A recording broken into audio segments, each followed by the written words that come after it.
আজ ৮ই ডিসেম্বর ২০২৫ জগৎগুরু শ্রীল ভক্তি সিদ্ধান্ত সরস্বতী ঠাকুর প্রভুপাদের তিরোভাব তিথি। এই ধরাধামে তার আবির্ভাব হয়েছিল ১৮৭৪ সালে শ্রীক্ষেত্র পুরীধামে এবং ভগবদ্ধাম প্রাপ্তি হয়েছিল ১৯৩৭ সালে কলকাতায়। তিনি এতই প্রখর শ্রুতিধর ছিলেন যে ৭ বছর বয়সে গীতার সমস্ত শ্লোক তার মুখস্থ ছিল।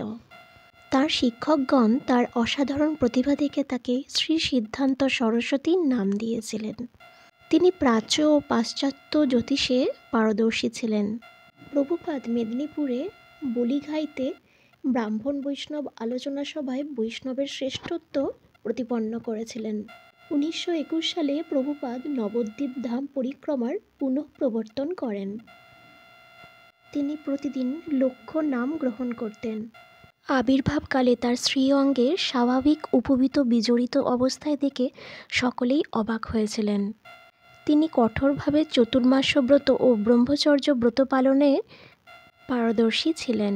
১৯০০ সালে ভক্তিবিনোদ ঠাকুরের আশীর্বাদে ও আদেশে তিনি গৌরকিশোর দাস বাবাজি মহারাজের কাছে ভাগবতী দীক্ষা লাভ করেছিলেন। প্রভুপাদ শ্রী মায়াপুর চন্দ্রশেখর ভবনে শ্রী রাধাকুণ্ড তটে নিরন্তর ভজন সাধন করতেন। এই মহাভাগবতের যতই গুণকীর্তন করা যায় ততই কম। ওনার শিশু বয়সের একটি ঘটনা সেটির প্রমাণ। বাড়িতে রাখা কিছু আম উনি না জেনেই গ্রহণ করেছিলেন ভগবানকে দেওয়ার আগেই, কিন্তু পরবর্তীকালে ওনার পিতা শ্রীল ভক্তিবিনোদ ঠাকুর যখন ওনাকে বলেন যে ভগবানকে দেওয়ার পূর্বে তুমি কি করে তা গ্রহণ করতে পারো, সেই কথায় উনি অপমানিত বোধ করে এবং ওনার হৃদয়ে থাকা ভগবানের প্রতি অগাধ ভক্তি ও প্রেম ভালোবাসার জন্য প্রতিজ্ঞা করেন যে উনি কখনোই আর জীবনে আম গ্রহণ করবেন না, এমনকি ভোগ নিবেদন করেও না। এই ছিল ওনার তপস্যার মানদণ্ড।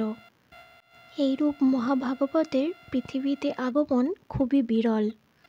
শ্রীচৈতন্য মহাপ্রভু কর্তৃক প্রতিষ্ঠিত গৌড়ীয় বৈষ্ণব ভাবধারার কে প্রবাহমান রাখার দৃষ্টান্ত স্থাপন করেছেন উনি।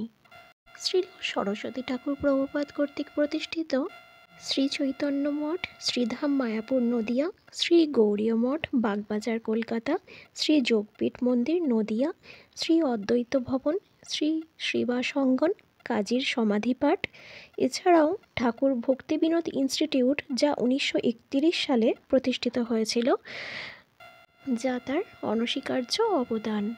১৯১৩ সালে প্রভুপাদ কর্তৃক প্রতিষ্ঠিত ভাগবত যন্ত্র নামক প্রেসটি কৃষ্ণনগরে অবস্থিত ছিল, যা পরবর্তীকালে ভাগবত প্রেস নামে বিখ্যাত হয়। প্রকৃত কৃষ্ণ ভাবনামৃত আন্দোলনের সূচনা তার সময় থেকেই শুরু হয়ে গিয়েছিল। আজ এই শুভ তিরোভাব তিথির মহামহোৎসবে জানাই তার প্রতি প্রণাম।